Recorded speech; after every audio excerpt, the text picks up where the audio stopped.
Lo primero que les voy a pedir es que por favor se hagan en una mesa redonda, pequeña, alrededor de la que nos puede enfocar a todos.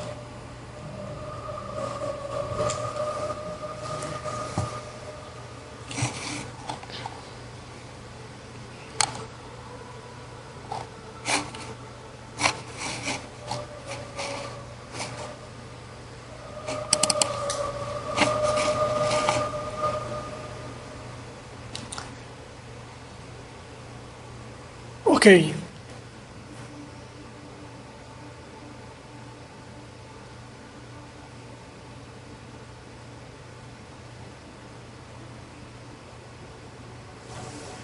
Les tengo noticias, ya todos los exámenes están calificados.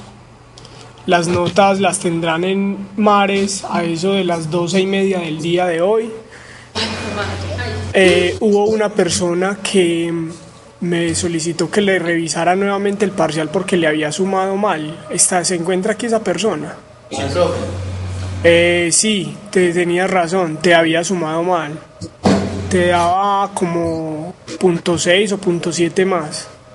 Entonces ya corregí eso. Me llevé una sorpresa respecto al concepto de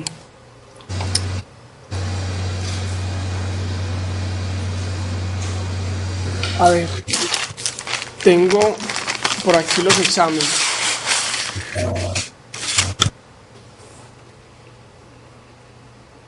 Ya, respecto al concepto de ondas de sonido, casi ninguno sabía que las ondas de sonido son ondas mecánicas. Eso no está nada bien. Las ondas mecánicas son ondas que se transmiten a través de un medio material, pero muchos no sabían eso. Muchos decían que las ondas de sonido eran ondas electromagnéticas.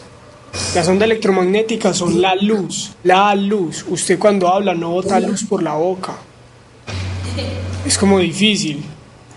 Entonces, eso fue una sorpresa que me llevé. La otra que me llevé es que casi nadie respondió el asunto de las ondas longitudinales o transversales. ¿El sonido es una onda longitudinal o transversal? Longitudinal. Bueno, longitudinal o transversal, a ver. Longitudinal. Longitudinal, ¿por qué? Esta banda de sonido. Que es viajan de forma perpendicular Paralela. Paralela. Las partículas del medio, si usted habla, usted mueve las partículas del medio en esta dirección. Observen, miren, en esta dirección. Entonces, las partículas se mueven en una dirección que es paralela a la velocidad de propagación. Mientras que en una onda transversal, como en una cuerda, usted mueve la cuerda así, entonces las partículas están vibrando así, mientras que la onda va para allá.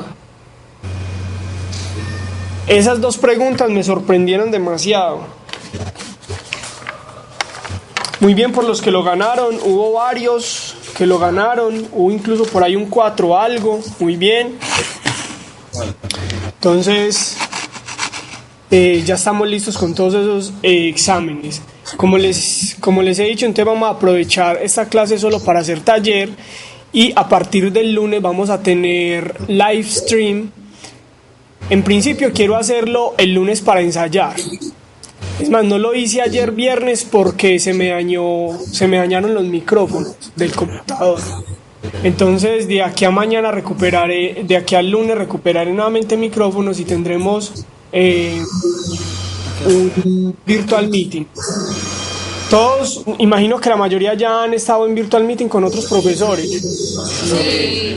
Listo, entonces la propuesta mía es ensayar el lunes y a partir del lunes quedarme conectado para que a través del chat que tiene el virtual meeting podamos estar conectados todo el tiempo. Si usted me ve ahí conectado es porque estoy disponible para responderle preguntas y si no, entonces pues debe ser que salí. Ese método es... Gracias, Luis.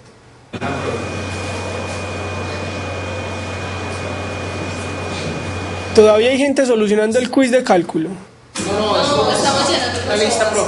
una lista Ah, ya. para una encuesta de la universidad. Ok. Entonces, ese método da mucho resultado aquí en la universidad. Uno en la universidad normalmente se conecta al Gmail, enciende el Gmail o entra al correo y ahí abajo aparece el YouTube. Entonces uno todo el tiempo sabe si el profesor en la oficina está o no está disponible y uno le hace preguntas por ahí. Y si por ahí no se puede, entonces le pregunta si puede ir a la oficina o no. Me gustaría implementar eso con Yarumal porque muchos de ustedes se conectan a diferentes horas, en horas de descanso del trabajo, quizás cuando no tengan otras clases. Y si tienen alguna duda mientras están estudiando física y yo estoy disponible, pues es mucho más fácil que conversemos por ahí a que ustedes se queden con la duda represada hasta la próxima clase. Entonces vamos a ensayar este lunes durante todo el día. Ya saben que tenemos una hora específica para encontrarnos, que es casi obligatoria, que es de 1 a 3. Y el resto del día vamos a ensayar a ver cómo nos va, si la gente se conecta o no se conecta. Entonces, ¿quién trabajó el taller que les envió el monitor? Pues el que yo colgué en la página. Yo en la página colgué uno que eran tres cosas: un taller y 2 documentos del profesor Guillermo Pineda. Entonces los 2 documentos era para leerlos y responder las preguntas básicas que aparecen al inicio, ¿cierto? ¿Quién? ¿Quién le llegó? Profe, lo que pasa es que a una compañera que ya canceló le llegó y nos vino a decir anoche que habían montado un taller de física. No, pero ¿cómo así, muchachos? A ver, quedamos en que yo iba a colgar algo en la página y eso está colgado en la página como el del martes. En la página está, o sea, eso no tiene que llegar. Se los voy a enseñar. Profe, el permiso que yo voy a hablar. Sí, dale, tranquilo. Yo miro la página como hasta el jueves. Y, ¿cómo es que llama esto? De arroba.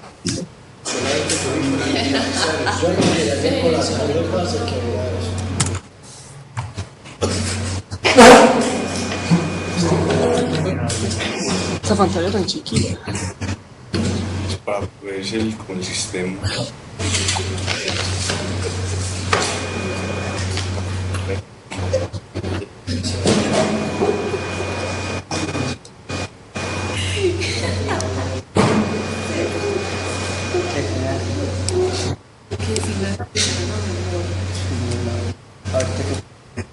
El parcial está dentro de 8 días. ¿Me hablas? Sí. ¿Qué me dices? El parcial de electromagnetismo es para dentro de 8 días. Sí, el parcial de electromagnetismo ya dentro de 8 días. Esta semana y la otra es para finalizar todo lo que tenemos pendiente con las exposiciones y prácticamente en 2 semanas estamos concluyendo el curso. Denme un segundo que esto aquí no me quiere entrar. Les quiero enseñar.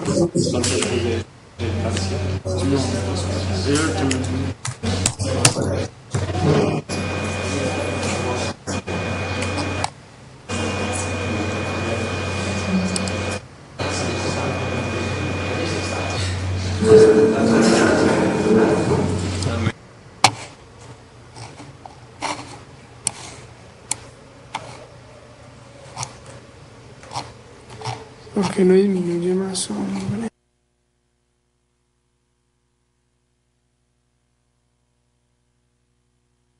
Hazle tu cola, jefe. Profe, hoy va a ser quiz. Profe, sí. Profe, el remoto lo tiene apagado. Profe. Quedamos en que los quizzes los vamos a hacer el lunes. ¿El lunes? Ah, sí, yo creo que no. Esta cosa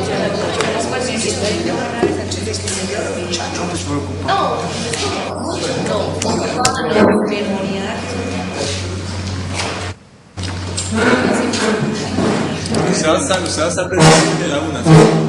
¿Sí? Lo que pasa es que yo a la una me voy para el trabajo. Yo sí podría más tempranito.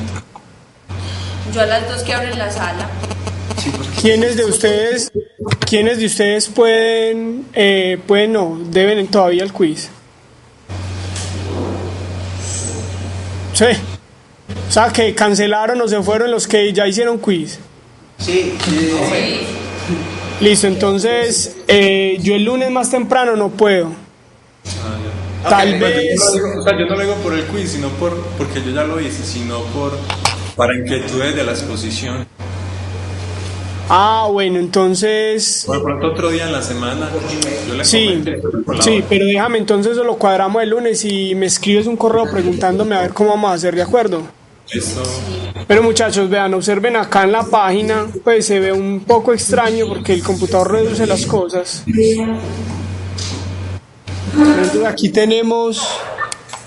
tenemos el capítulo de electromagnetismo y entonces dice aquí taller de electro, ¿sí lo ven? Miren. Hola a todos, ya está el taller para este sábado. No, pues es que yo miré hasta el jueves y yo no vi ningún taller. No, ahí estaba. Cuando lo subieron. Ahí estaba. Es que este mensaje no estaba. Hola a todos, ya está el taller. Claro. Cuando van a entrar así, hay que tener un listado, al menos porque escuchar. Es que yo hasta el jueves me estoy mirando la plataforma todos los días y yo. Yo legalmente pues yo vi el tema ayer, yo no vi Yo me creo que grabamos. Esta semana estaba la lista de la gente.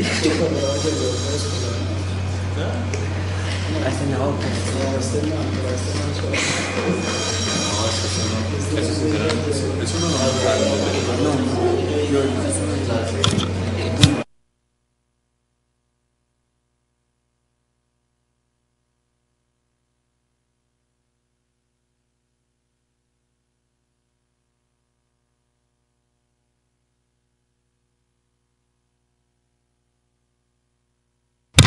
Ok.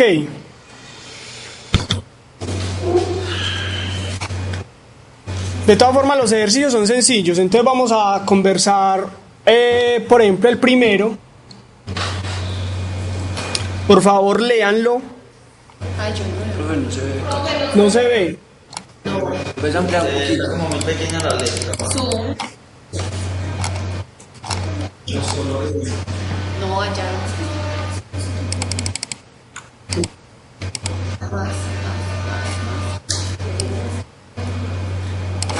por ahí.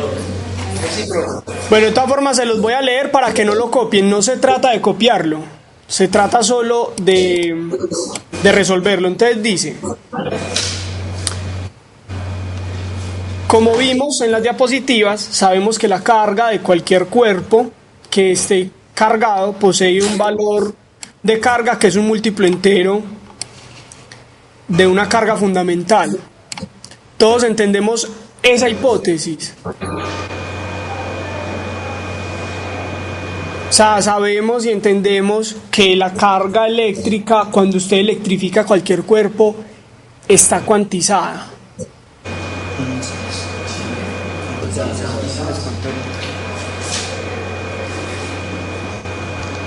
Bueno, entonces, como les decía hace 8 días, de pronto es para ustedes extraño esta modalidad de trabajo. Entonces, se trata de que los que más hablen son ustedes. Entonces, a ver, ¿qué significa la palabra cuantizada? Es como discreto. Que es discreta, que es como por punticos. No es continua, pues. Sí, cierto. ¿Qué más? Expresa como cantidad de algo. ¿Cuántos? Entonces, listo. Con esas dos expresiones podemos construir el concepto. La carga, cuando se dice que una cosa está cuantizada, es porque está por paqueticos, o como dice el compañero, por punticos, por granos. Sucede que cuando usted electrifica cualquier cuerpo, usted va a obtener un número de cargas que es múltiplo entero de la carga fundamental, que es la del electrón. O sea, usted no puede tener un cuerpo que tenga 3,5 veces la carga del electrón. No es posible. De acuerdo, eso significa que la carga esté cuantizada. Siempre es múltiples.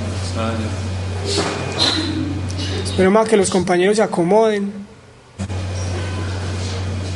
Muy bien.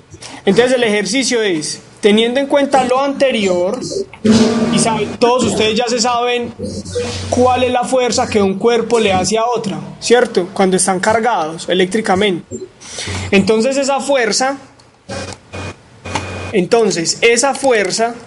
que es la que vemos en pantalla, no sé si se vea nítido,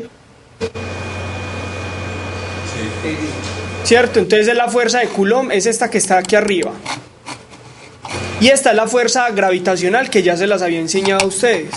El ejercicio para que lo realicemos ya es encontrar la razón entre la fuerza eléctrica y la fuerza gravitacional que se hacen dos electrones. Entonces, tenemos 1 minuto para realizar ese ejercicio.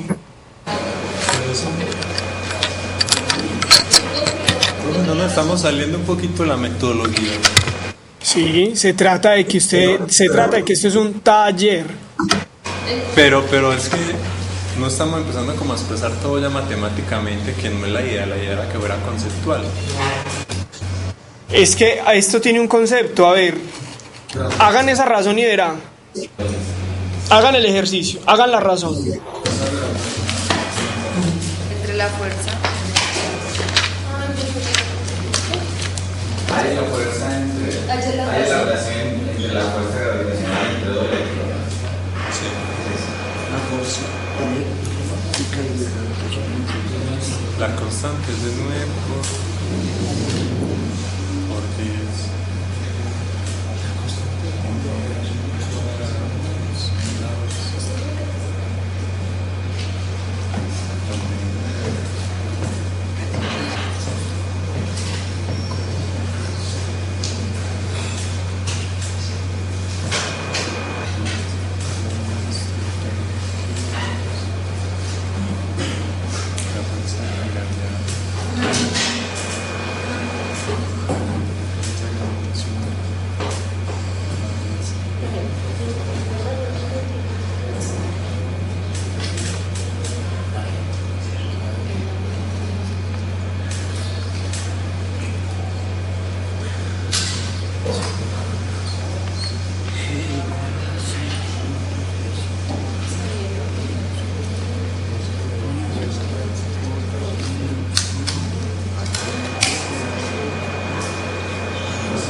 La constante de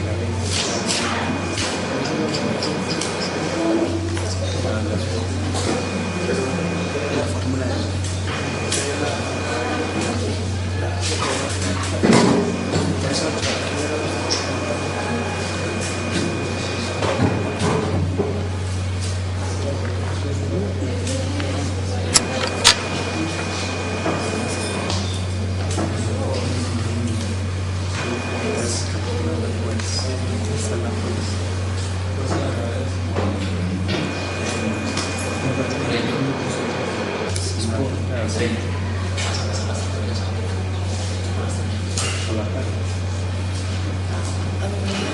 no falta la falta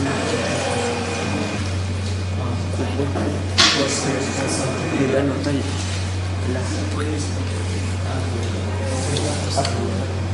la comunitaria, ¿cuál es?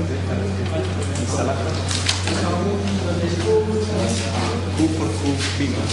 es por K, ya. Vale, aquí, va a ser F o así, va a ser B, así. Y la constante. Hay que tener una constante. Q sobre R por K. K, bueno, esa es la constante que tenemos acá, la carga del electrón.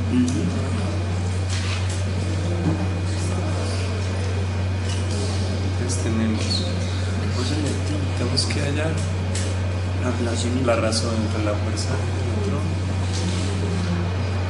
Haya la relación entre la fuerza gravitacional y los electrones.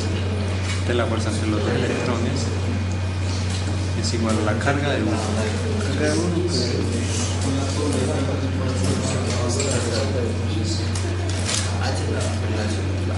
carga de un electrón es cuánto? ¿Es 1 punto qué? Yo la tenía en el Es 1 punto algo así. ¿Cuál es la mitad? yo la había anotado, pero en el otro cuaderno. No te Que la... Hay que hallar F. F es K por la carga de un electrón por la carga del otro electrón sobre el electrón. Y la carga de los dos electrones es igual, o sea que es 2 veces Q. Y la carga del electrón es 1 punto que usted no usa en el caso. ¿Cuál es la carga del electrón? Ahí en la revista está 1.6 por 10 a la menos 60,075 por 10 a la menos 19. 19. Listo. Entonces tenemos que coger la constante que tenemos acá, KE, y multiplicamos 2 veces esta carga sobre R. Sobre R. 5.3 por 10 a la menos. Pero no sabemos que es R cuadrado. Entonces tenemos que dejar expresado No, pero la verdad es 5.3 por Por 10 a la menos 11. ese R en donde.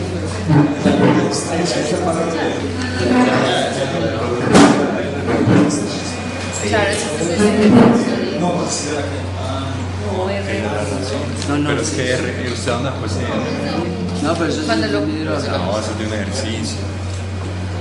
Entonces, Eva, si no, La fuerza gravitacional entró del electrón. Sobre la distancia cuadrada. Entonces, dejémonos pensado en términos de R. A lo mejor R, R se cancela. Vea, tenemos R2 en la fuerza de la gravedad, en la fuerza gravitacional, y tenemos R2 en la fuerza entre los dos electrones, y ambos son denominadores. O sea que se cancela, porque en el producto extremo y medios uno pasa arriba y el otro pasa abajo. O sea que lo dejamos expresado así. desde hace igual. Entonces tenemos K, que es 9.10 a la 9 sobre por 2 por 1.6026 por 10 a la menos 19 sobre R2. Y sobre la fuerza de gravitación es una razón que es igual a G, que es 6.7 a la menos 11 M a la 2 que multiplica. ¿Cuál es que es la masa? La masa del electrón. Es la masa del electrón. Ah, sí, ahí está. 9.1091 Por 10 a la menos 31. 10 a la menos 31 kilogramos por la masa del otro electrón, o sea que esto es 2 veces. 2 veces sobre R2. Se me cancela R2 con R2. Se lo pone 9. 10 a la 10, 91. Exponente de menos 31. que multiplica 2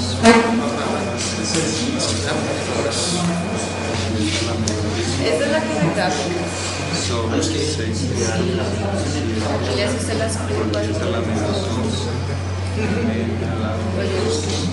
a la 2 Ahorita le enseño. serían las masas.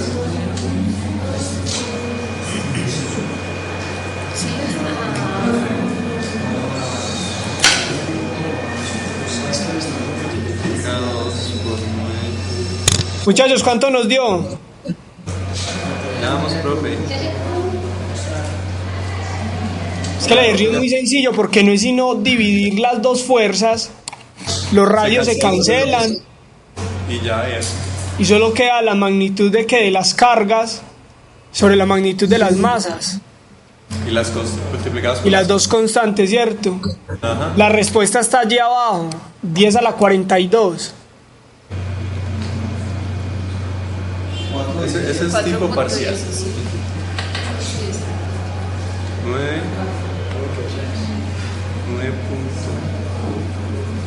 9 por 10 a la 9. Veo gente que no está calculando, ¿por qué?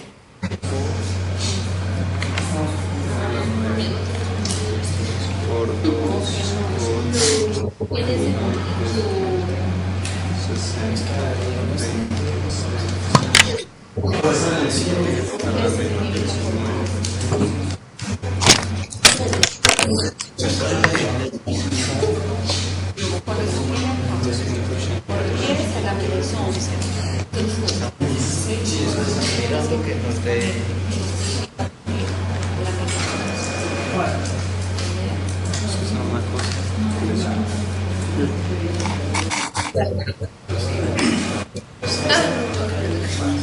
Este mouse está malo, hermano.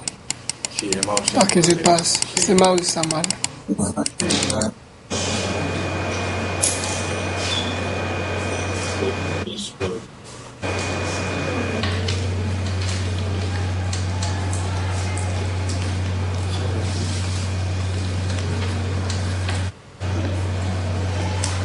¿Cuánto te vamos a hacer? Le doy a 2 puntos.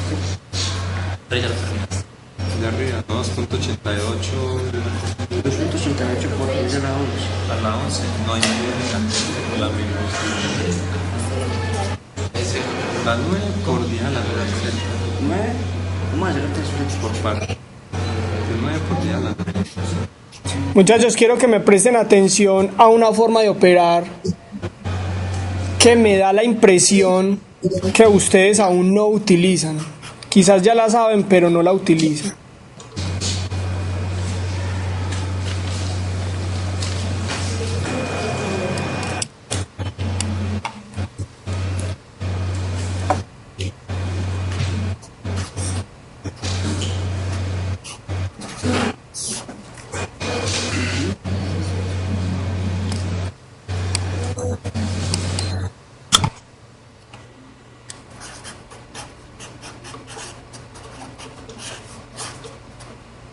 Ok, observen esto. La mayoría de ustedes imagino que llegaron hasta acá con este mismo procedimiento.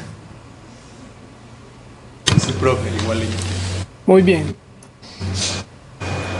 Hay muchas personas que cogen todos estos números y los meten a la calculadora tal como los ven ahí.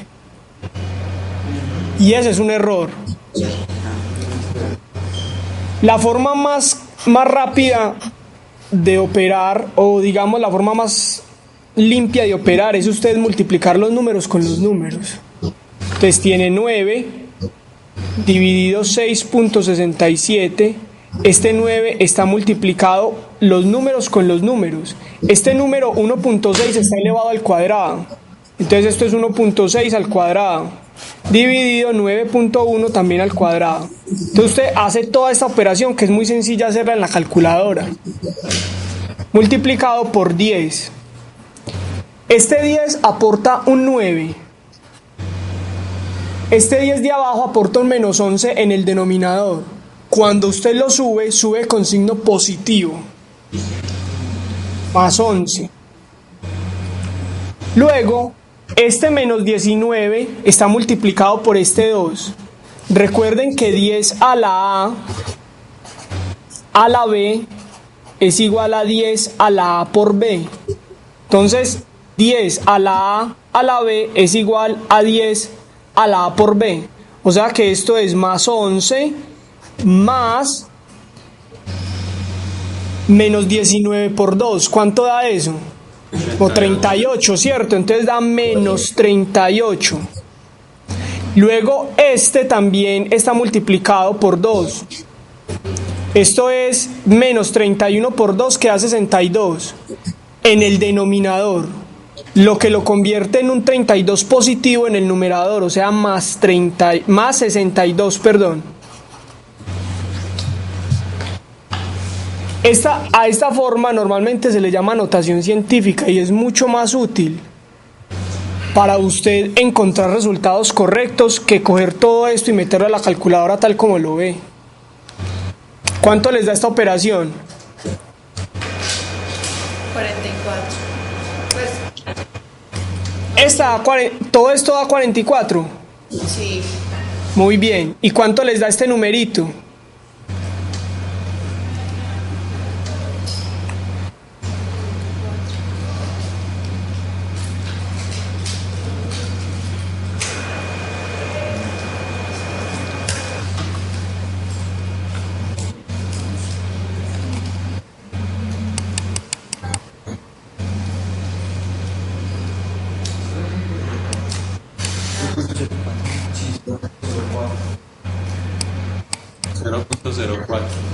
Cero punto cero cuatro. 0.04. 3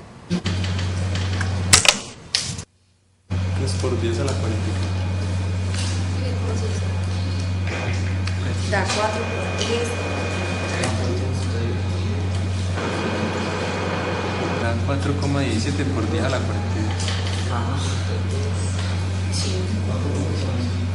4 por 10 a la 40. 4.17 por 10 a la 40. Ajá, por 10 a la 42. O sea, hasta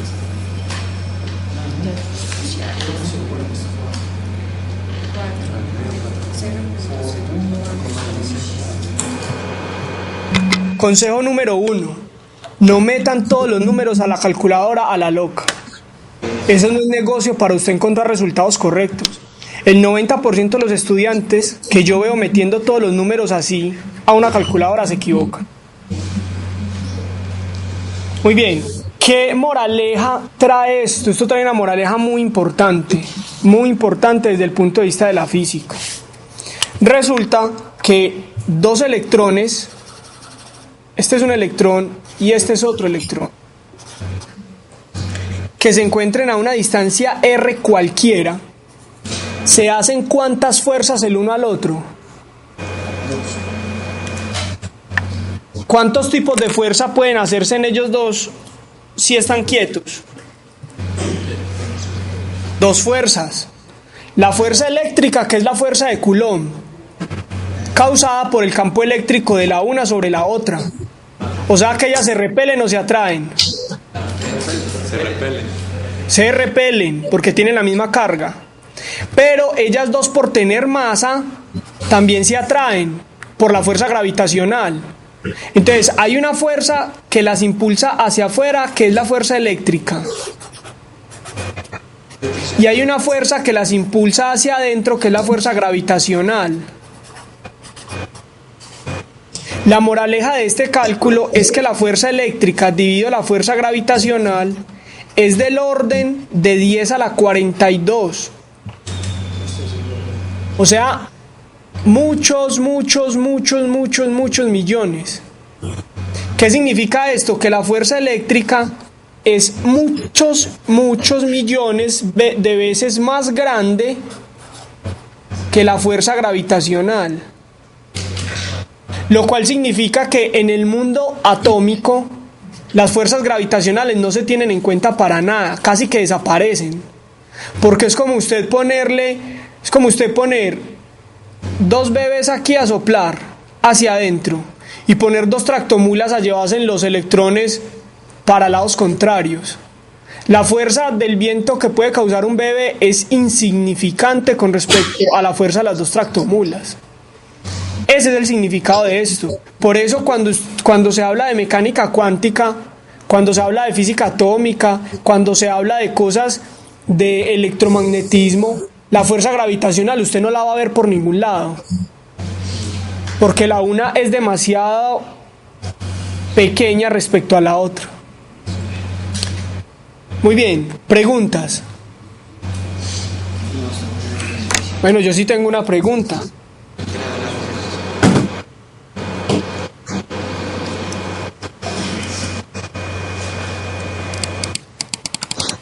Observen esta nueva... bueno, ni para qué la observan, se la voy a leer, porque como está toda en la pantalla se ve toda chiquita. Para ellos se ve grande, ok. Sí.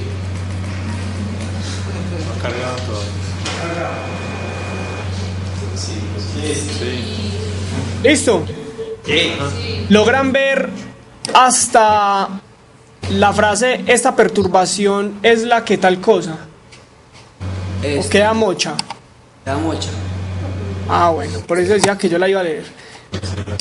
Una carga eléctrica en reposo altera el espacio que la rodea. ¿Eso es verdad o no es verdad? Sí, por la fuerza, por la línea de campo. Bueno, entonces vamos a hacer la cosa más interesante. Como siempre responden los mismos 2 o 3. Entonces yo soy el que va a hacer las preguntas. Y la dinámica es la siguiente. Al que le pregunte, algo tiene que responder. No se valen respuestas como no sé, paso, llamar a un amigo o cosas por el estilo. No. Algo tiene que responder y algo lógico. Entonces, comencemos. ¿Por qué una carga eléctrica afecta el espacio que la rodea? La compañera de bufanda y de camisa blanca. ¿Cuál es tu nombre? Liz. Lisa. Liz. Liz. Flor de Liz. Ay, no, yo no respondo. ¿Por qué un electrón o una carga eléctrica afecta al espacio que lo rodea?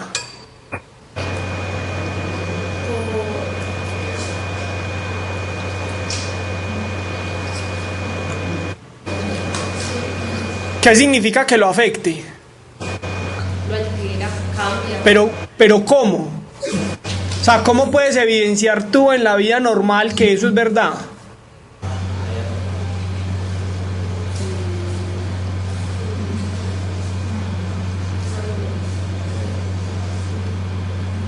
Ah, se me olvidó decirles algo acerca de la dinámica. Si no responde nada en menos de 1 minuto, entonces le pongo una pena. No,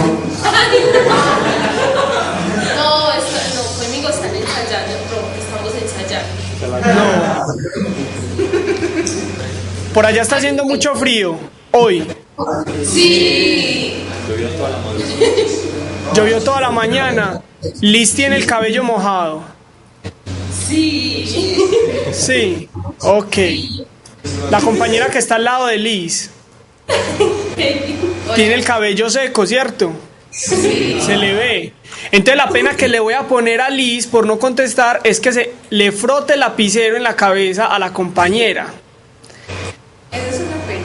Sí, para que vea que el lapicero, después de frotarlo en la cabeza, entonces atrae papelitos. Y esa es una forma de ver cómo las cargas eléctricas deforman o alteran o...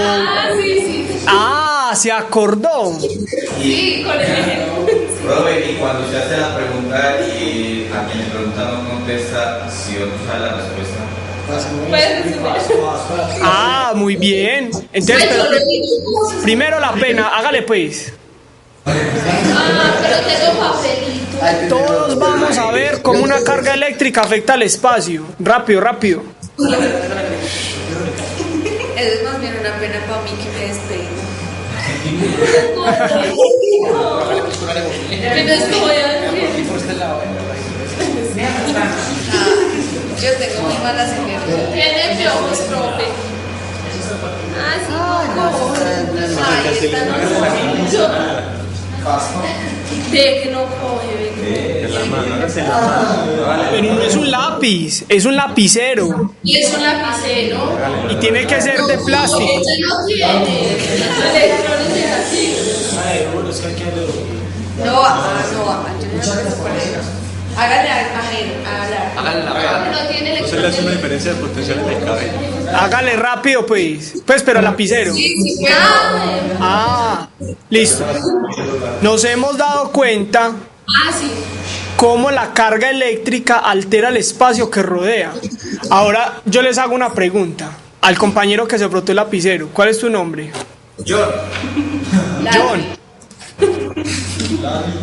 John. El número de cargas eléctricas que tienes el lapicero es desconocido. Pero ¿qué puedes decir tú a ciencia cierta sobre ese número de cargas eléctricas? ¿Qué cosas puedes decir? A ciencia cierta. Sí, a pesar de que no sepas cuántas hay. Pues, profe, llenos de entrada se ve que tienen la misma carga, lo que pasa es que ellas se anulan. ¿Cómo así? Si se anularan, entonces no las podríamos detectar, no podían atraer papelitos.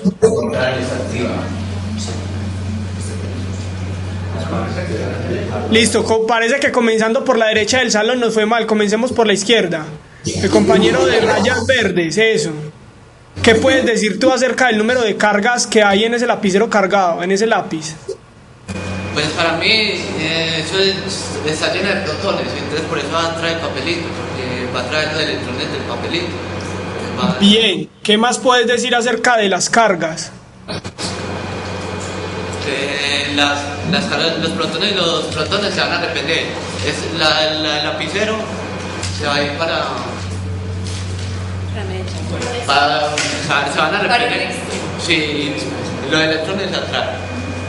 Y cuando el papelito caiga, se va a recargar otra vez con lo de la piedra. Bueno, listo. El compañero que está al final del tablero como levantando las manos con unas ganas de hablar. Usted nos explicó la vez pasada que de acuerdo al número, el lapicero va a tener más cargas positivas que negativas, ¿cierto? Listo. Y el medio que lo rodea, entonces por eso va a traer a las demás cosas que tienen más cargas negativas que el propio lapicero. Muy bien, muy bien. Ahora, Camilo, ¿qué puedes decir sobre el número de cargas eléctricas que tiene ese lapicero?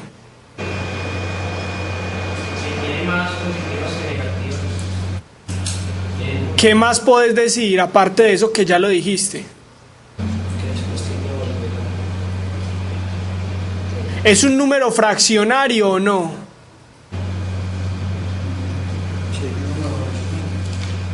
O sea, usted puede tener 1.325.000.5 veces la carga del electrón.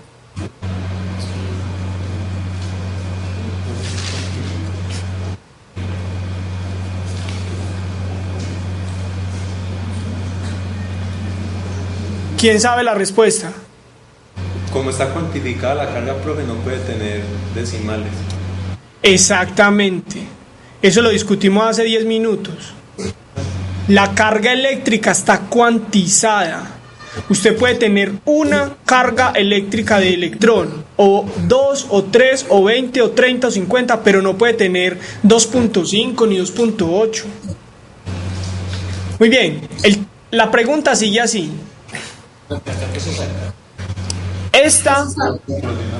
Esta perturbación es la que permite interactuar con otras partículas cargadas colocadas a su alrededor y es llamada campo eléctrico. Es llamada campo eléctrico, concepto fundamental para la evaluación y para toda su carrera. Este concepto es fundamental porque con el concepto de campo eléctrico es que se construyen las antenas. Los celulares y las señales y todas las cosas. Para probar si en una región del espacio existe campo eléctrico, se utiliza una carga de prueba. Y si esta carga experimenta una fuerza, se puede definir el campo eléctrico como la fuerza sobre la carga de prueba.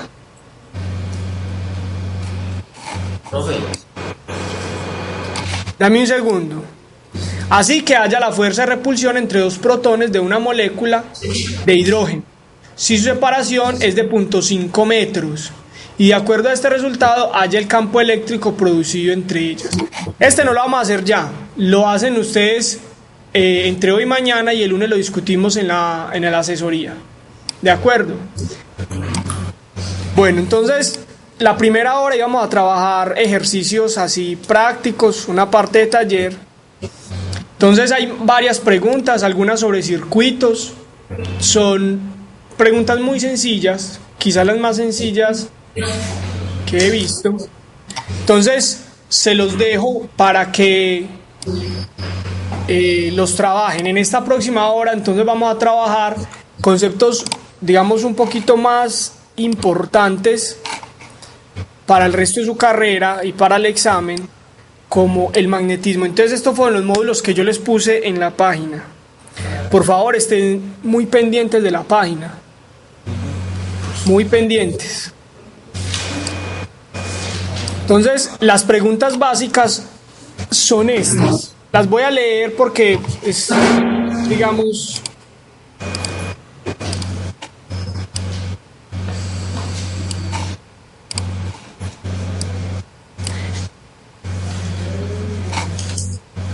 El primer concepto sobre magnetismo es ¿qué es un imán?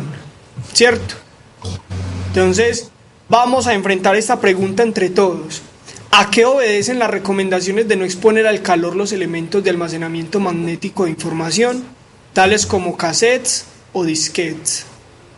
O USB, pues en nuestra era ya es USBs o discos duros portátiles. En la era en la que construyeron este libro seguro eran disquetes. ¿Quién conoció los disquetes?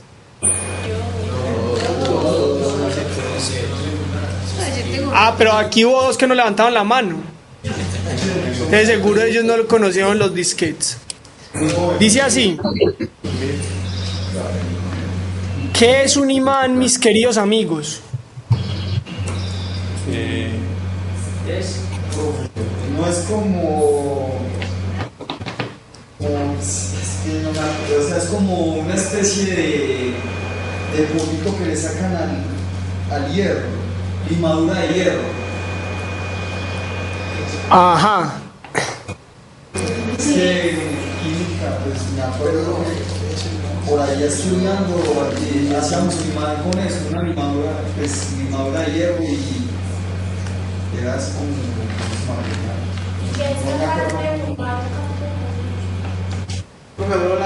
Muy bien, por lo de las limaduras de hierro. ¿Quién más quiere hablar? Levante la mano para yo mirarlo. Oladis. Cuéntamelo todo. Ya estamos llenando la ambulancia.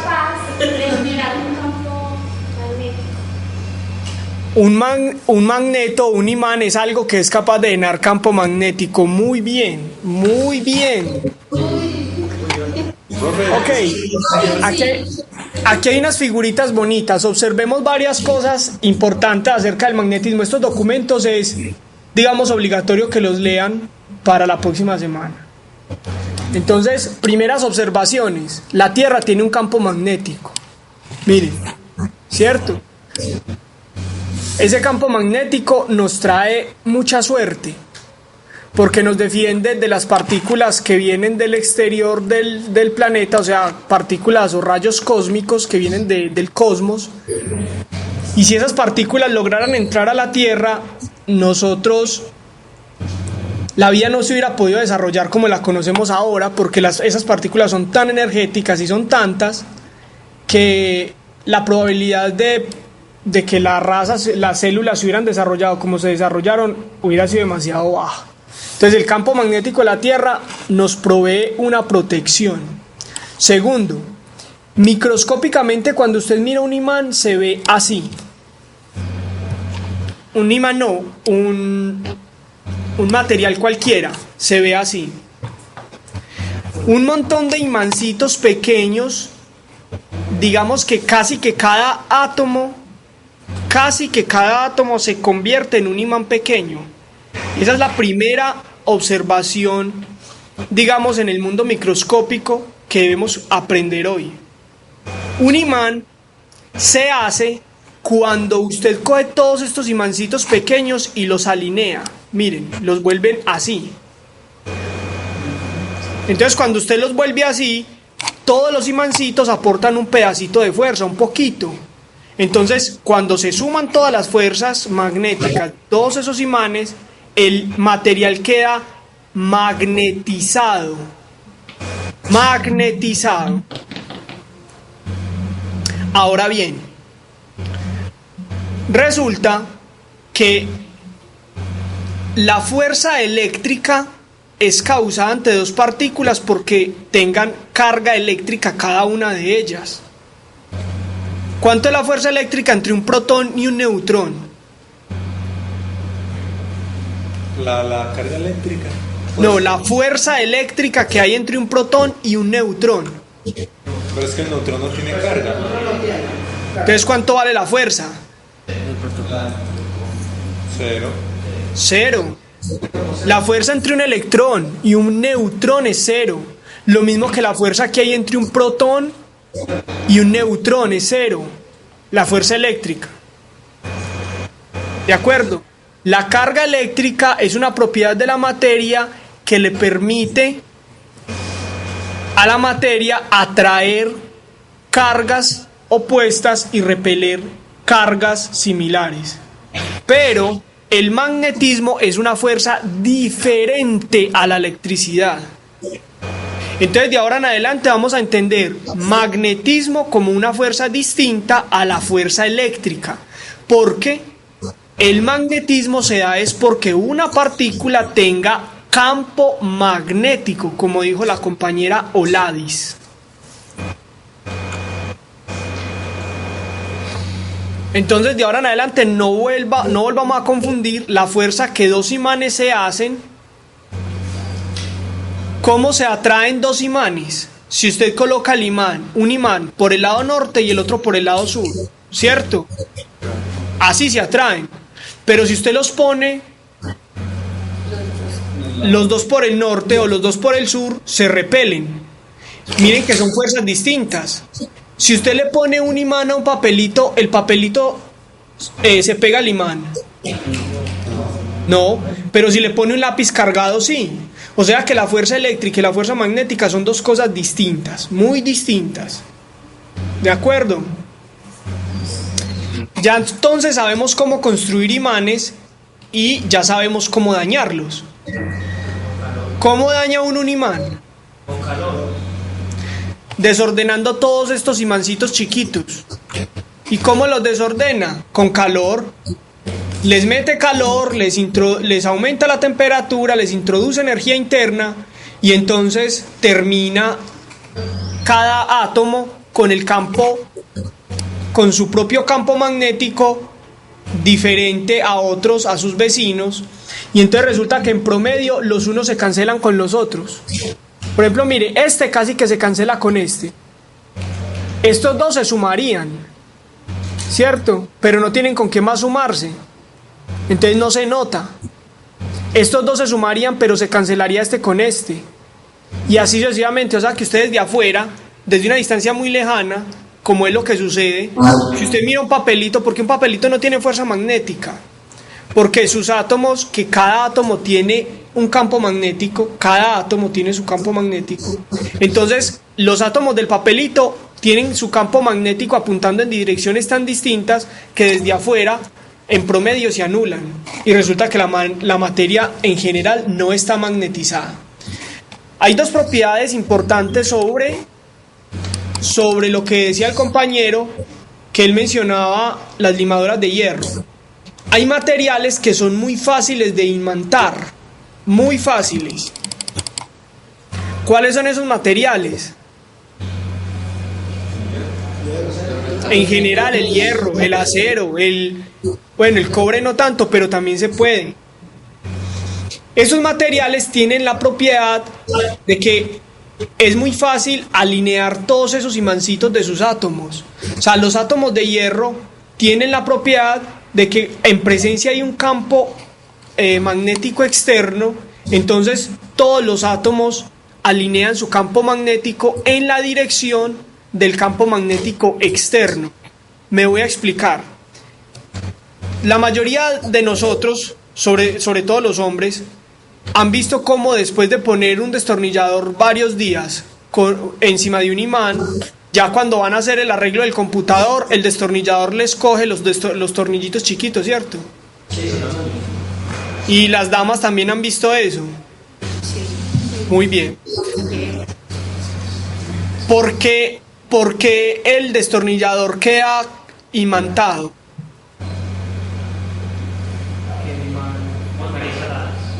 Los átomos del hierro. Los alinea. ¿Quién alinea los átomos del destornillador? El imán. Y el imán tiene un campo magnético externo. Miren, este es el imán y él tiene un campo magnético, ¿cierto? Si usted encima le pone un destornillador, si usted llega y le pone un destornillador acá, donde estoy señalando con la flechita, entonces este campo magnético ¿es externo o no es externo al destornillador?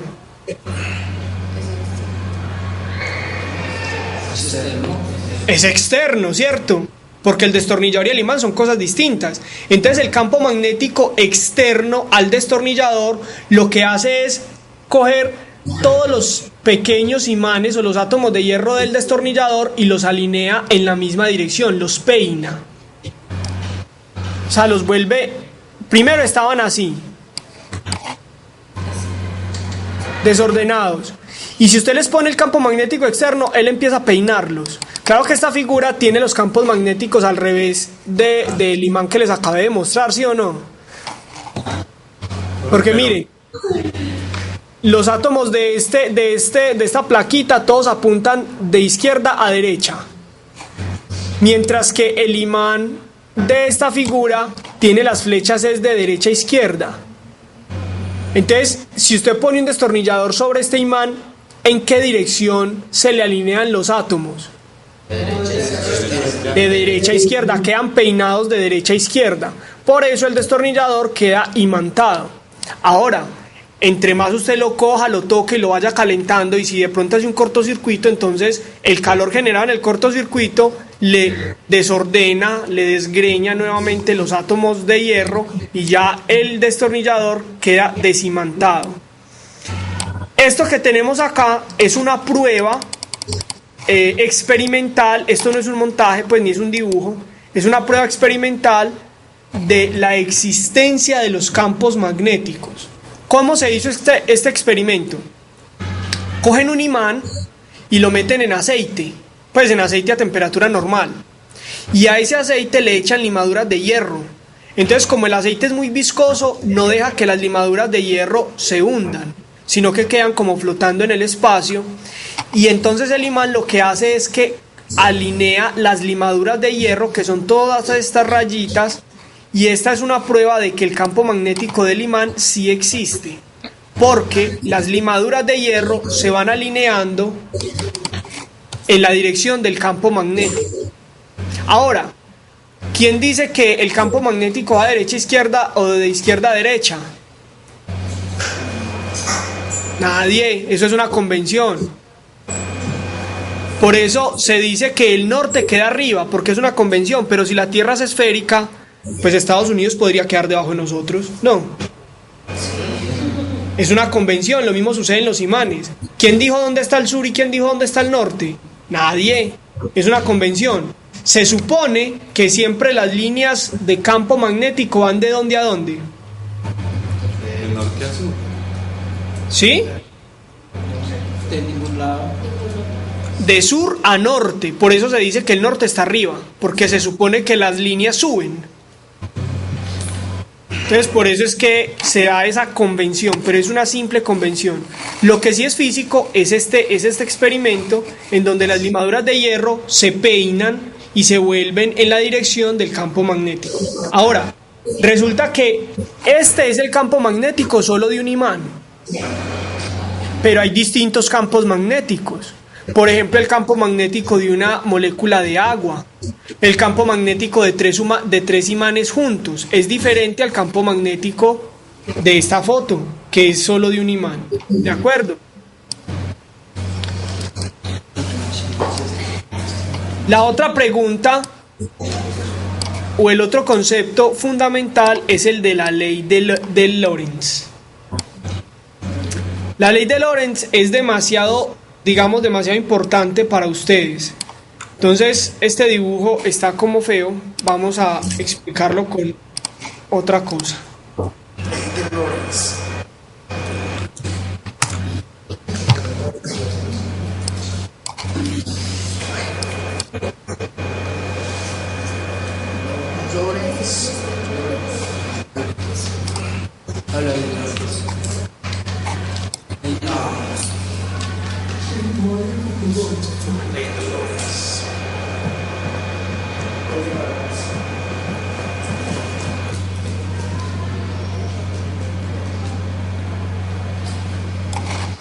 Este fue el que mostramos el semestre pasado,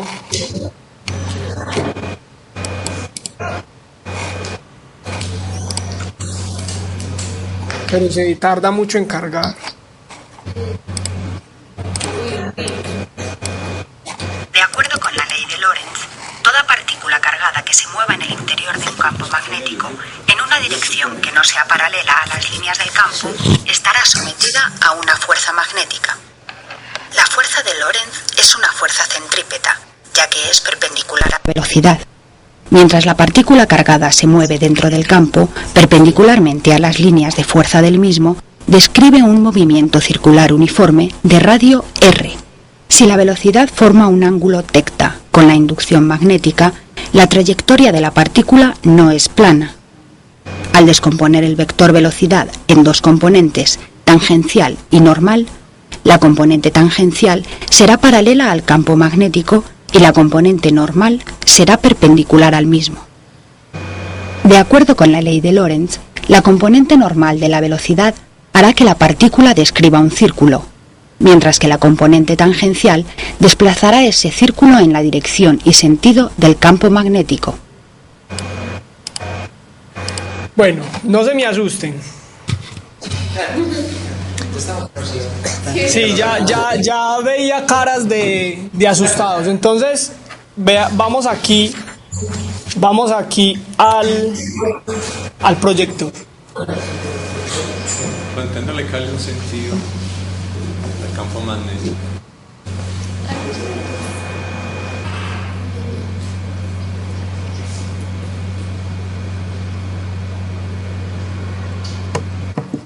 Muy bien.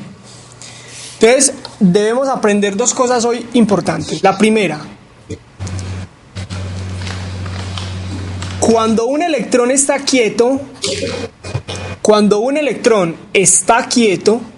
él solamente tiene campo eléctrico, ¿de acuerdo?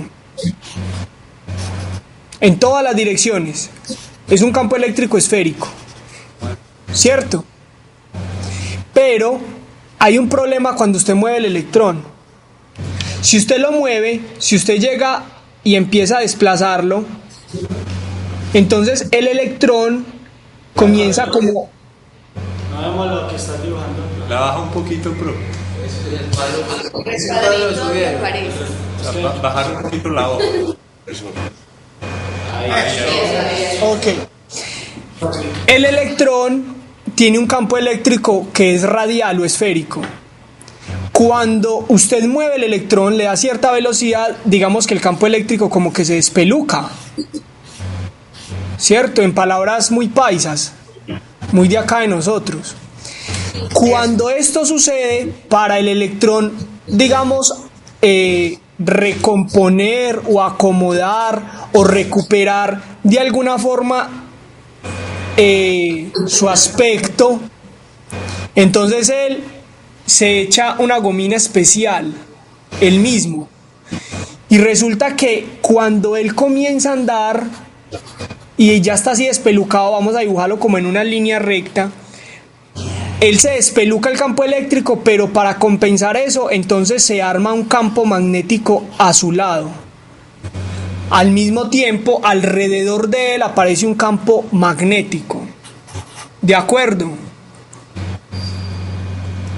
¿Cómo aparece ese campo magnético? Con una regla que se llama, aquí lo dibujé mal, es hacia allá, una regla que se llama la regla de la mano derecha.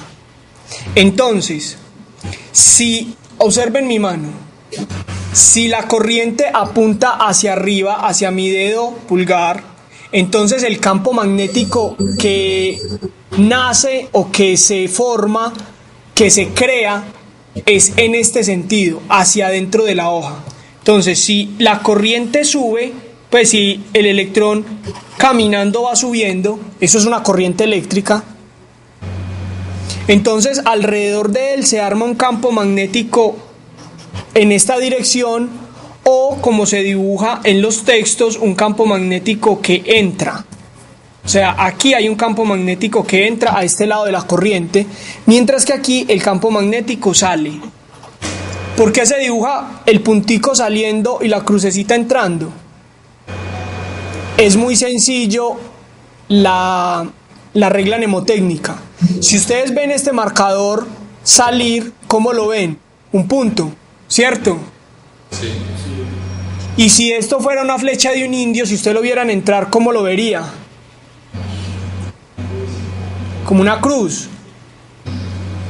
Entonces, como los vectores a alguien se le ocurrió dibujarlos como flechas de indios para poder enseñárselo a la gente, entonces resulta que cuando el vector campo magnético sale, se ve como un punto, y cuando entra se ve como una cruz.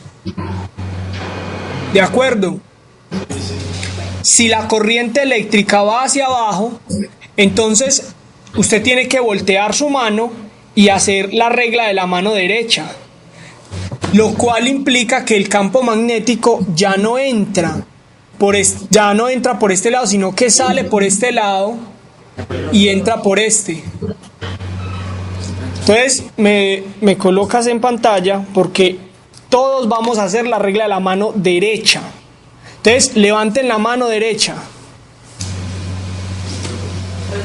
la otra derecha,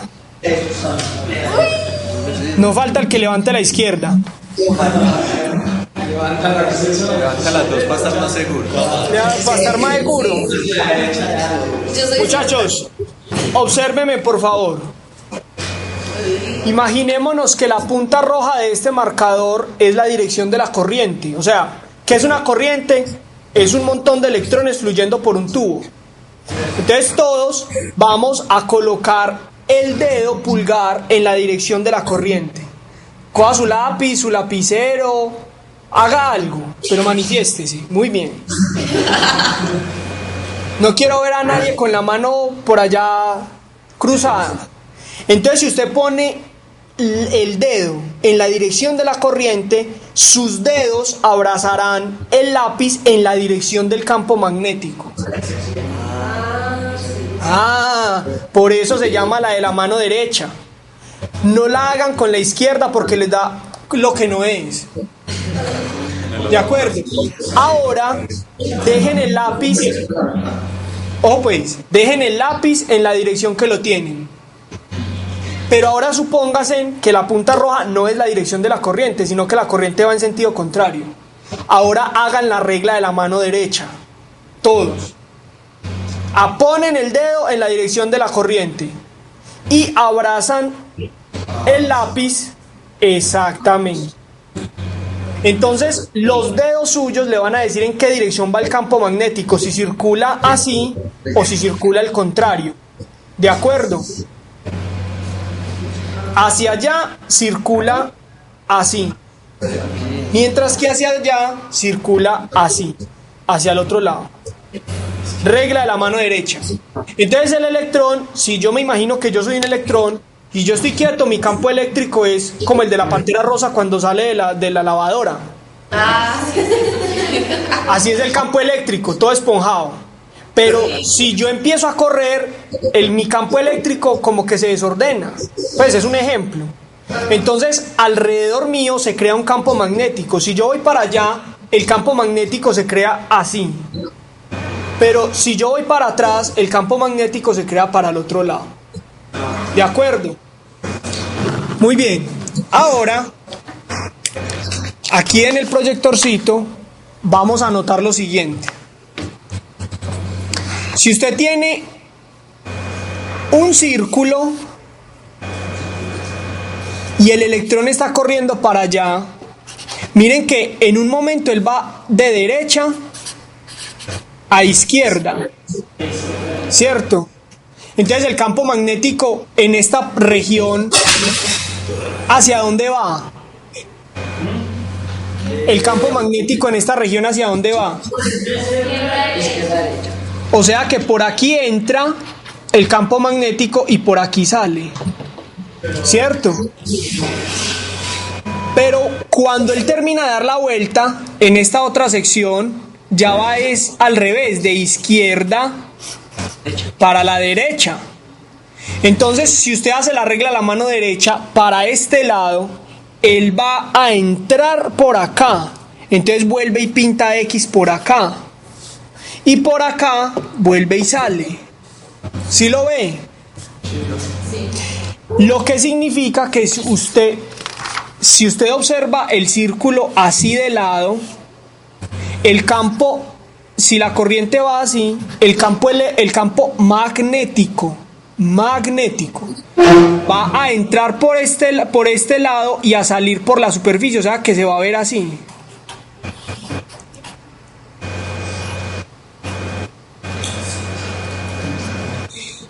Si usted simboliza el lado por donde entra hacia abajo y el lado por donde sale hacia arriba, entonces en un círculo por fuera el campo magnético sale por fuera del círculo, mientras que por dentro entra.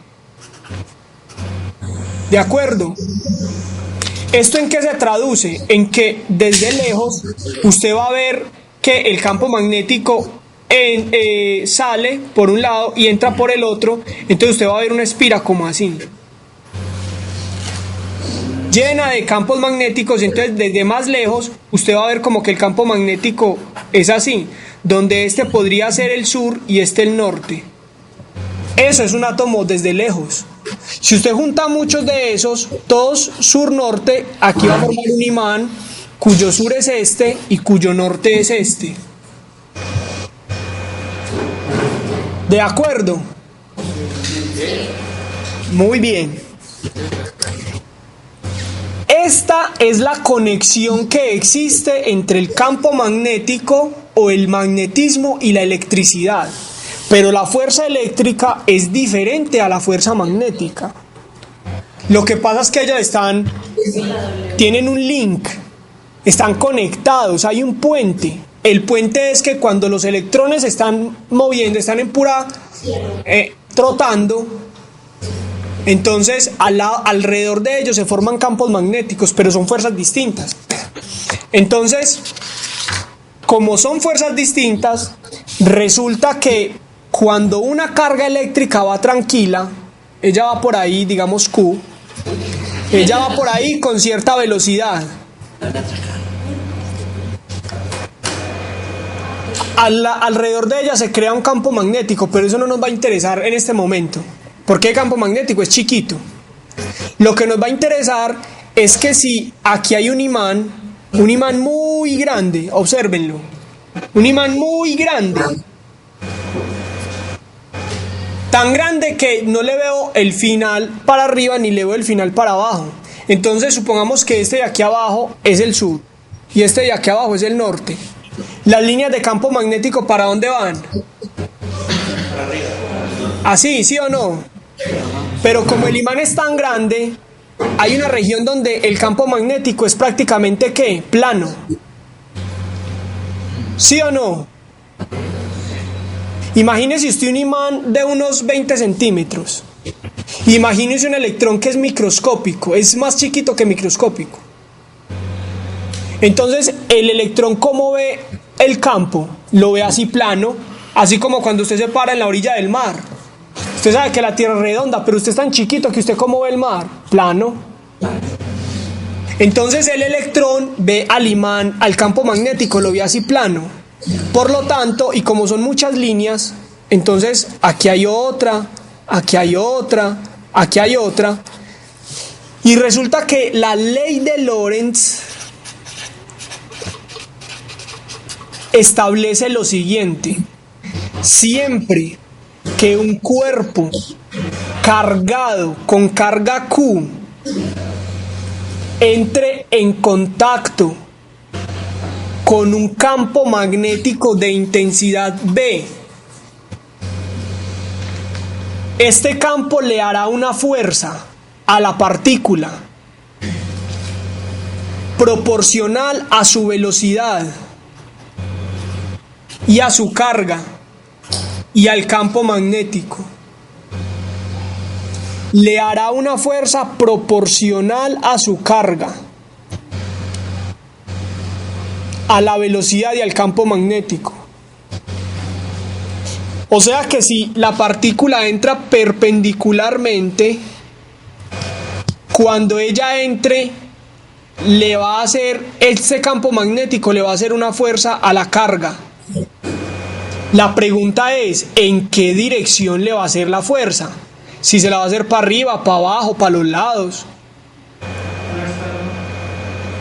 Entonces, la dirección U de la fuerza U es la dirección de la fuerza.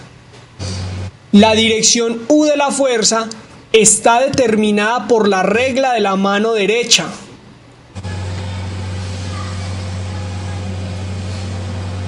Donde la velocidad se pone en el dedo pulgar y con el resto de dedos se intenta alcanzar el campo magnético. La velocidad se coloca en la dirección del dedo pulgar y con el resto de los dedos se intenta agarrar el campo magnético. Hay una cosa que me parece como curiosa y es que solamente como 2 o 3 personas están copiando. Quizás estos conceptos son muy fáciles. Nosotros no volvemos a ver la clase. Los proyectos que nos quedan, no nos quedan bien claros. Es mejor prestar bastante atención. Se me olvidaba que estoy en teleconferencia, perdón. Muy bien. Resulta que supongamos que aquí, observen, aquí está saliendo un campo magnético, saliendo. El campo magnético sale. O sea, este es B saliendo de la hoja. ¿De acuerdo? Y por aquí va un electrón, todo tranquilo, y él lleva una velocidad de unos 300 metros por segundo. Él va relajado. Para un electrón tener velocidades que sean alarmantes, tiene que ser, por ejemplo, 0.9 veces la velocidad de la luz, o 300.000 metros por segundo, algo así. Pero si ya 300 metros por segundo, él va casi dormido. ¿De acuerdo?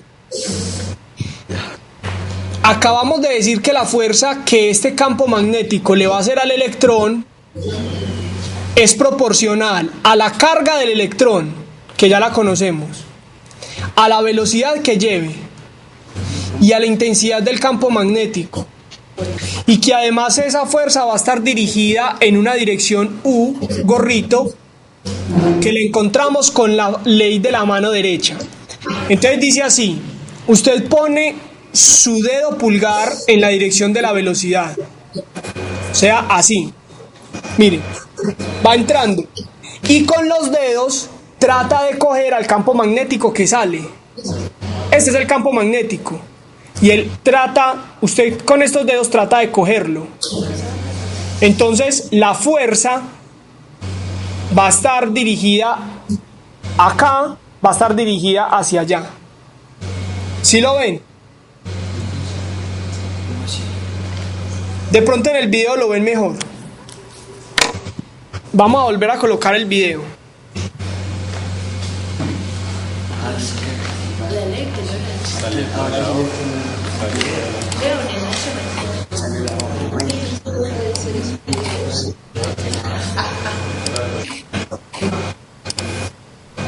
La cargada que se mueva en el interior de un campo. De acuerdo con la ley de... Bueno, entonces, ¿qué es lo primero que muestran acá? El campo magnético hacia arriba, ¿de acuerdo? Mírenlo hacia arriba. Está el piso y el techo. De acuerdo con la ley de Lorentz, aquí el campo magnético está saliendo. ¿De acuerdo? Él sale de la pantalla. Partícula cargada que se mueva en el interior de un campo magnético Ahí viene el electrón cargado con cierta velocidad y va a ingresar a la región donde hay campo magnético, o sea, va a hacer contacto con el campo.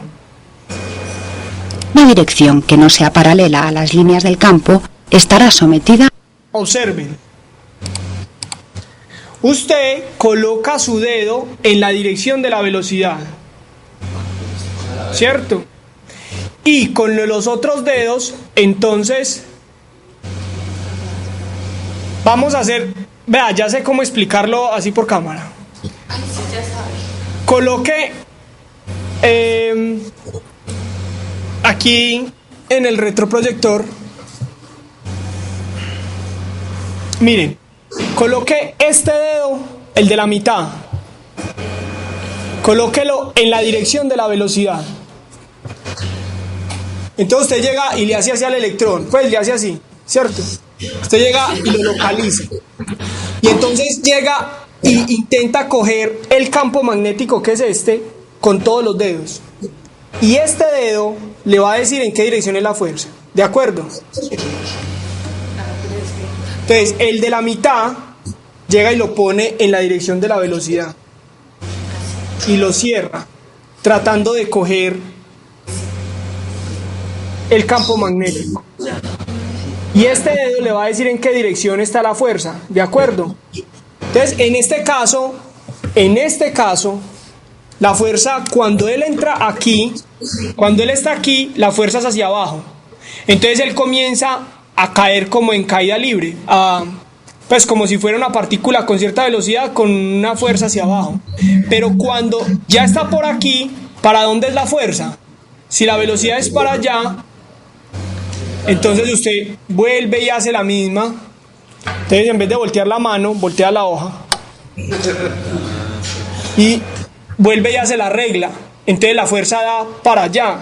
Entonces resulta que aquí la fuerza es perpendicular a la velocidad. Sigue haciendo la trayectoria y la fuerza es perpendicular a la velocidad. La fuerza es perpendicular a la velocidad hasta que el total de la trayectoria es una circunferencia. Porque en las circunferencias la velocidad, que siempre es tangencial, es perpendicular a la fuerza centrípeta o a la fuerza pues de una cuerda o de lo que tenga rodando ahí el objeto. ¿De acuerdo? Entonces, acá, si usted pone un montón de punticos que simbolizan el campo magnético que está saliendo, el electrón entra y describe una semicircunferencia. Si la velocidad es muy alta, él se devuelve, pues alcanza a salir. Pero si la velocidad es suficientemente baja, entonces él se queda dando vueltas ahí. Ya vamos entendiendo cómo es que atrapan los electrones. Muy bien, esta es la fuerza de Lorentz. La ley. La fuerza de Lorentz. Muy bien, vamos a terminar de ver el video y vamos a ver qué efectos prácticos tiene esto en la vida cotidiana.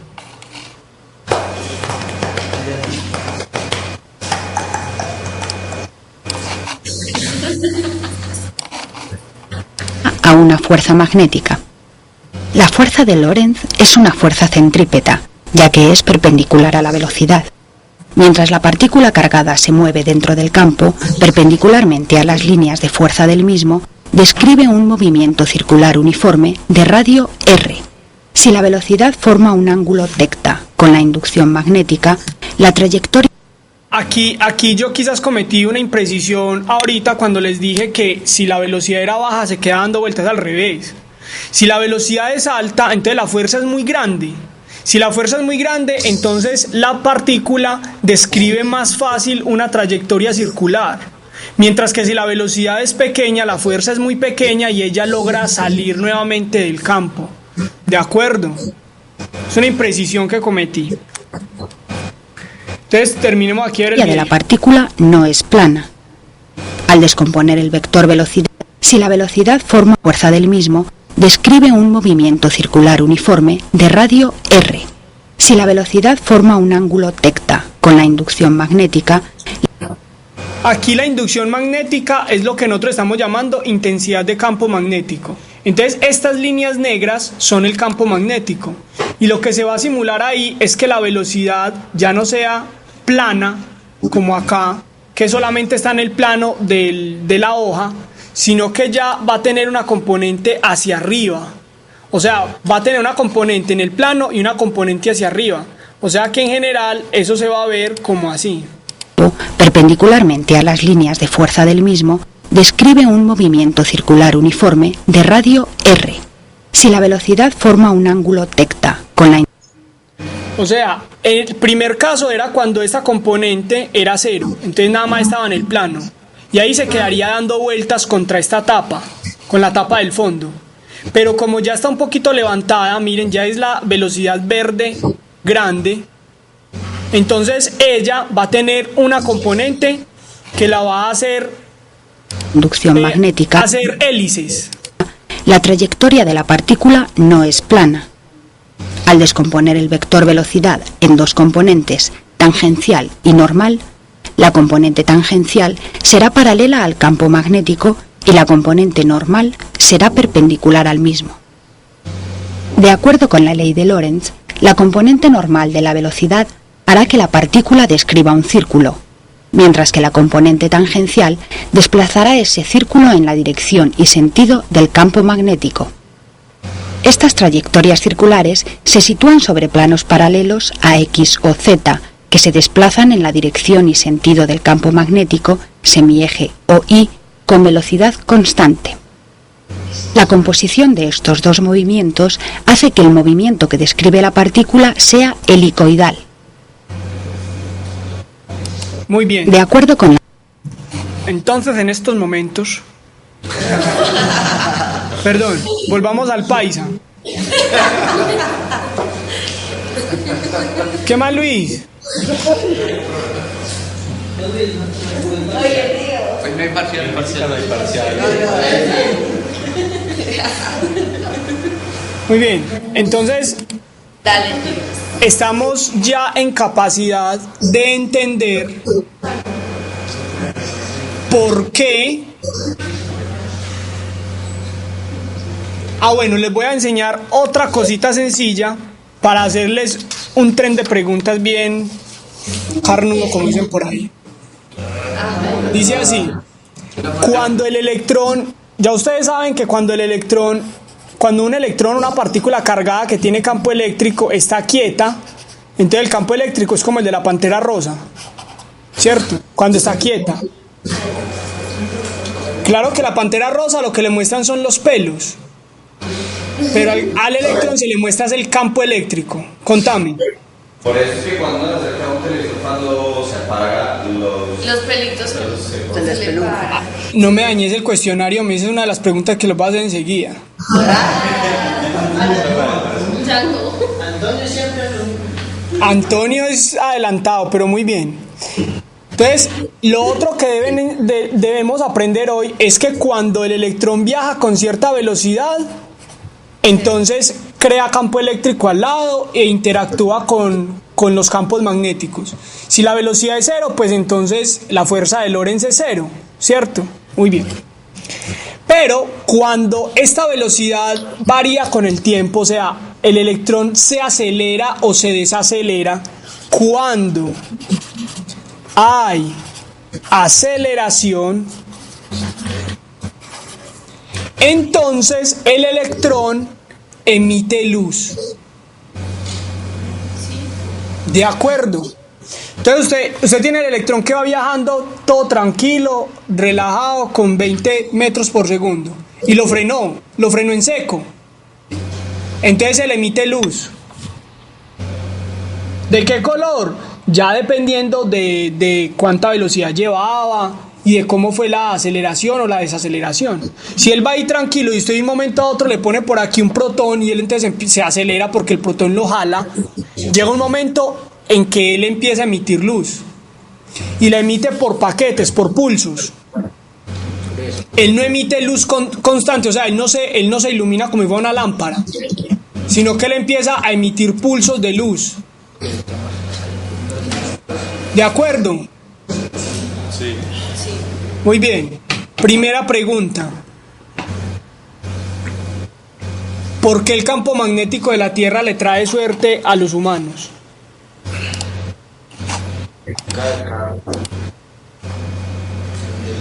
Porque no desvía las partículas. ¿Y cómo? La repelen. Entran al campo. O sea, traen cierta velocidad, entran al campo.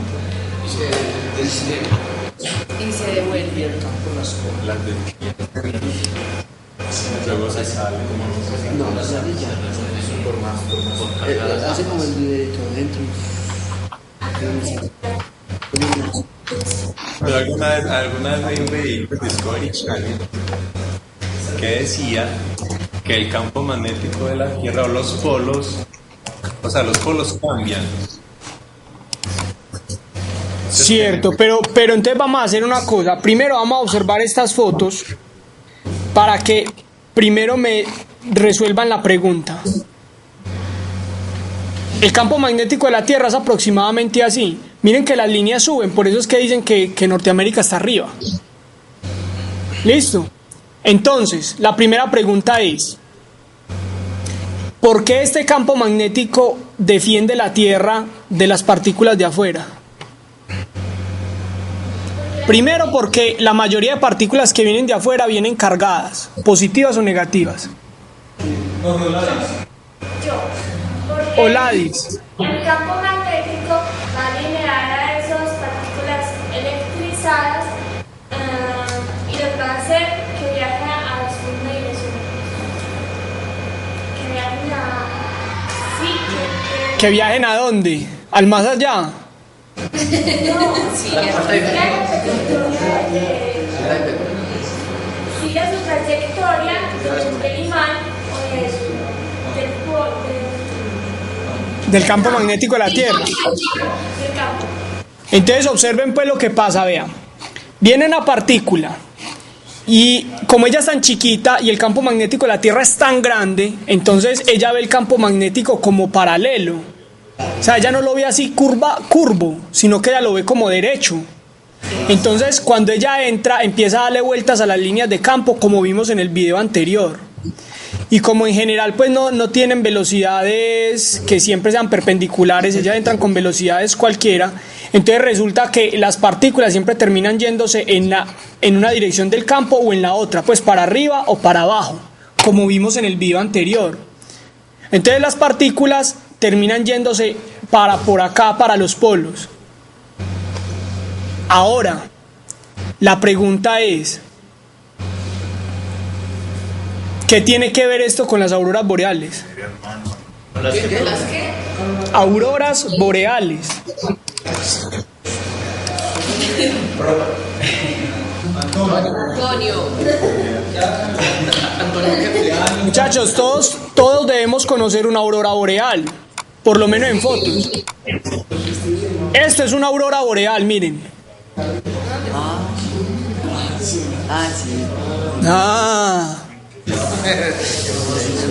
¿Qué tiene que ver el magnetismo con las auroras boreales?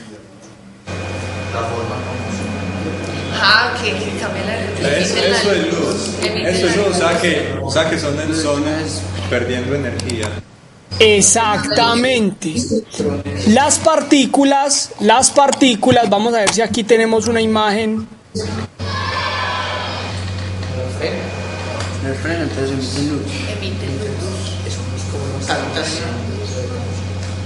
El campo magnético enreda las partículas,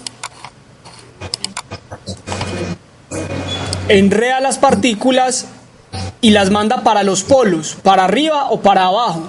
Pero como en los polos el campo magnético es más cerrado, ¿cierto? Como en los polos el campo magnético es como más apeñuscado. Por ejemplo, esta imagen lo muestra muy bien.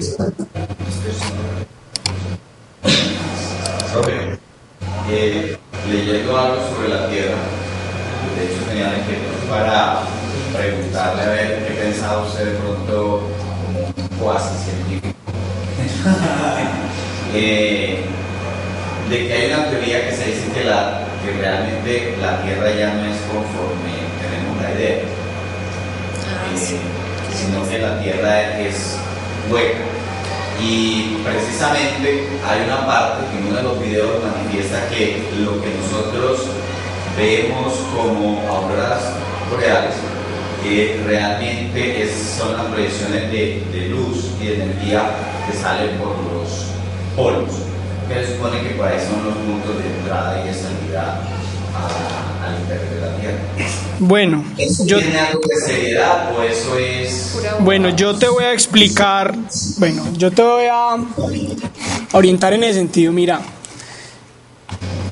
la probabilidad de que la Tierra sea hueca es casi cero, por no decir que cero absolutamente, porque si vos te fijas en cómo se forma un planeta, pues ellos se forman por la atracción de todas las partículas de polvo, de restos interestelares, a través de la fuerza gravitacional. Entonces, ¿cuál puede ser la probabilidad de que se atraigan todas formando un huequito en la mitad? Pues casi cero. Por un lado. Por el otro lado, las luces se pueden explicar con una teoría más comprobada, pues totalmente comprobada, que es la teoría del magnetismo y de la fuerza de Lorentz. Entonces vienen las partículas del exterior y el campo magnético le hace una fuerza a esas partículas y las acelera, y cuando llegan a los polos, como aquí las líneas están más apeñuscadas, eso simboliza que en los polos la fuerza magnética es más grande. Observemos acá.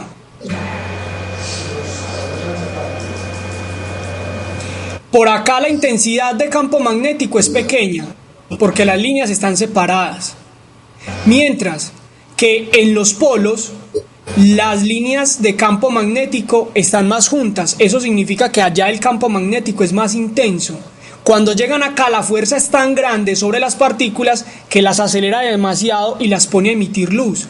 Por eso las auroras boreales solamente se ven en zonas que están cercanas a los polos. Ahora, por ejemplo, observemos esta imagen.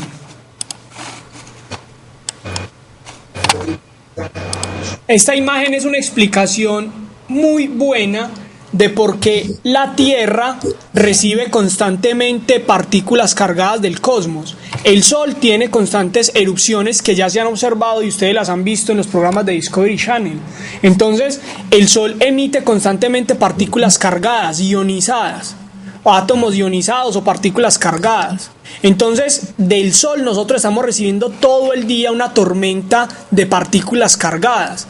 Esas partículas, cuando llegan al campo magnético, son enredadas por el campo magnético, como se los ilustré en el video y en los dibujos que hice en el papel, y entonces ellas son llevadas a los polos a través de la fuerza de Lorentz, y allá alcanzan aceleraciones suficientes para que comiencen a emitir luz. O sea que en mi concepto, cualquier teoría que hable de mundos subterráneos no es cierta. Si el planeta es completamente gaseoso. Bueno, estamos hablando ya de otro tipo de planetas, o sea, no de la Tierra. Lo que pasa es que ahí manifiestan, cuando muestran eso, también hablan o dicen es que no solamente la Tierra, sino que realmente todos los planetas, y pues empiezan a meterse con algo de los gaseosos. Pues hay toda una teoría que eso, uno se pone a ver todos los videos que hay y lo enreda uno. Sí, yo vi un video parecido, profe, mostraba, no me acuerdo en qué planeta, que en uno de los polos hay como un hexágono. Se ve como una forma de un hexágono en uno de los polos, pero no me acuerdo qué planeta era. Sí. Entonces piensa que eso es como un hueco, como si hubiera un hueco ahí. Pues bueno, yo tengo una opinión al respecto. Uno siempre tiene que tener la mente abierta a nuevas posibilidades en la naturaleza, pero las teorías no pertenecen a la naturaleza, por lo menos no a la naturaleza del universo. Las teorías pertenecen a la naturaleza mental del hombre. Entonces, a lo largo de la historia se han elaborado y se elaboran aún actualmente muchísimas teorías para explicar los fenómenos que se observan. Esas teorías, inclusive muchas que hay dentro de la física actual, que son populares, esas teorías solo y exclusivamente son aceptadas después de muchos años de corroboración experimental. Así que si usted escucha cualquier teoría que no tenga corroboración experimental, que no tenga contraparte experimental, y que la serie de experimentos que se hayan hecho hayan sido hechos en distintos laboratorios, en distintas partes del mundo, y hayan sido hechos durante muchos años, no durante 1 o 2 meses, entonces esa teoría no tiene validez. Si la teoría ha sido corroborada en muchos laboratorios, en muchos escenarios, en muchas épocas de la historia, entonces la teoría comienza a tener un grado de validez, hasta que en algunas ocasiones se considera que las teorías tienen una validez casi, digamos, universal. Por eso yo también he escuchado y he visto algunos videos sobre los mundos subterráneos, y me he leído pues los libros de Viaje al Centro de la Tierra, y este Werner tenía bastante imaginación, y en algunas cosas fue un visionario con lo del globo y con lo de los aviones. pero no todo lo que la mente humana se imagina es necesariamente cierto.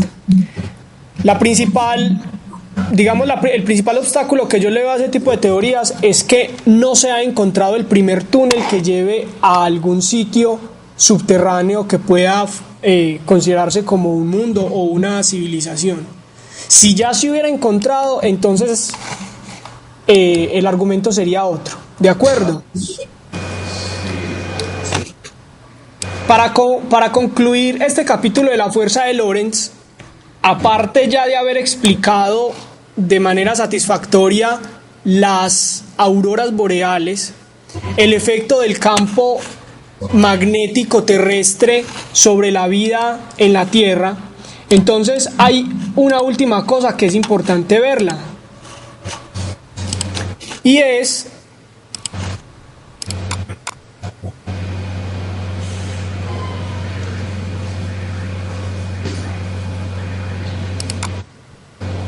mientras que esto carga, me gustaría comentarles algo.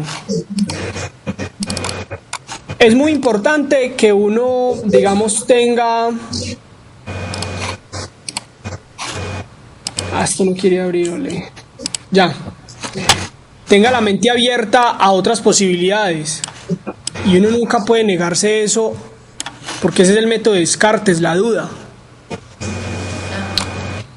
Pero cualquier cosa que usted decida aceptar en su vida, sea desde material hasta espiritual, es mejor que lo confronte con el experimento. Hay muchas formas de hacer experimentos y muchas formas de comprobar las cosas, pero uno no se puede dejar enredar la cabeza por cosas que no tengan, por teorías o ideas que no tengan un sustento experimental. O sea, que se pueda por lo menos dilucidar.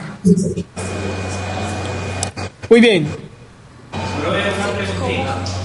Dame un segundo, que se nos está agotando el tiempo y quiero dejarles este mensaje de las corrientes para que lo piensen de aquí al lunes. Miren que esta corriente que va hacia arriba, si usted hace la regla de la mano derecha, le da un campo magnético para esta corriente que sale por este lado y entra por este. O sea que el campo magnético de la corriente I1 entra en esta región, mientras que el campo magnético de la corriente 2 sale en esta región, mire. Entonces cuando el uno se choca con el otro en esta región, los dos alambres resultan atrayéndose. Cuando esta corriente va hacia arriba, el campo de I1 entra en esta región intermedia. Pero como esta va hacia abajo, el campo magnético de esta también entra. Cuando los dos entran, entonces se repelen. Miren, se repelen. Este fenómeno es comprobado día a día en los laboratorios de electricidad y magnetismo. Y también este fenómeno fue el que motivó a muchos científicos, a Faraday y a Hertz en su época, para encontrar la relación que había entre la electricidad y el magnetismo.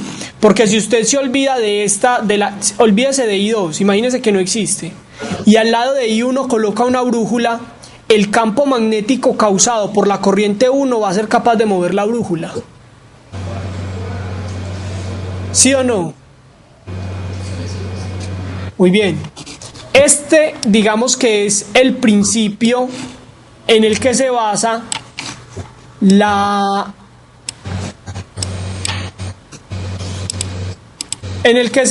construcción de un motor.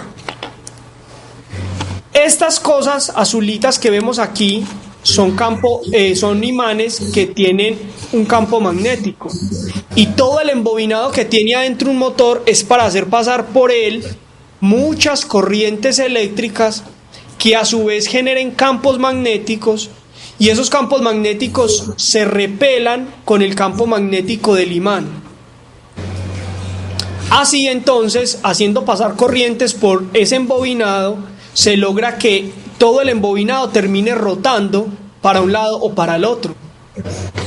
Y lo mismo sucede al revés. Si usted pone a rodar el embobinado, entonces el campo magnético de afuera hará que las cargas eléctricas dentro de los alambres se muevan y formen corrientes eléctricas. Y este es el principio de las hidroeléctricas. Cogen toda el agua que hay en una represa, la ponen sobre unas paletas. Vamos a ver si aquí nos encontramos una fotico agradable del asunto.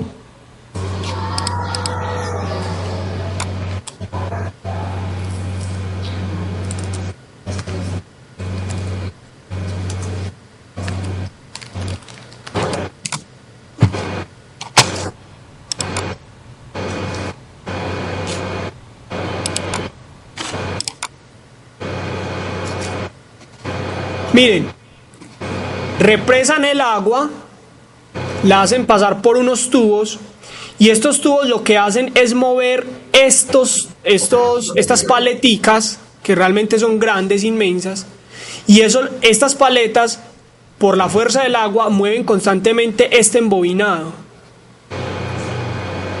El embobinado, por estar interactuando con estos imanes externos, entonces genera corrientes eléctricas que va a las ciudades. Por eso este documentico es tan importante, porque es un resumen muy acertado de los fenómenos del magnetismo. Este es otro fenómeno. ¿Por qué enrollan el alambre alrededor de un centro de hierro? Y es porque el alambre así enrollado forma un campo magnético en el interior. Eso se llama un selenoide. Veamos una gráfica de un selenoide.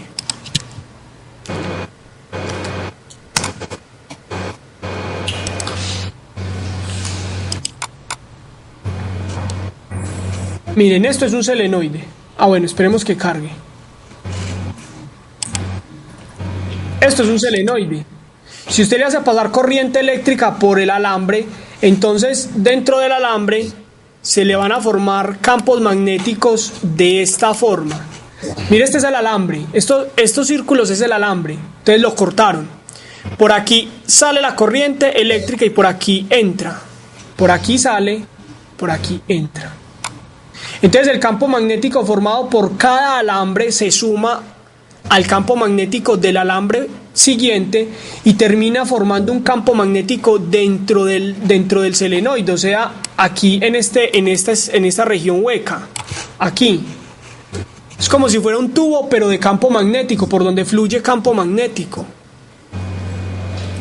Entonces lo que está sucediendo acá es que el campo magnético dentro del selenoide se suma con el campo magnético del hierro, y así todo este electroimán queda siendo más potente que un magneto que simplemente sacaron de una mina. Muy bien, entonces el orden de idea o las tareas son las siguientes. Esos dos documentos hay que leérselos y tratar de responder todas las preguntas que allí hay propuestas, las preguntas básicas. Sobre eso va a ser, digamos, la asesoría y el taller del lunes. Y el lunes también voy a aprovechar para hacerle quiz a los que quieran presentarlo el lunes. Recuerden que el quiz es sobre todo lo que hemos visto de acá desde el principio hasta este punto del curso. ¿De acuerdo? Bueno, muchachos, un feliz fin de semana. Chao.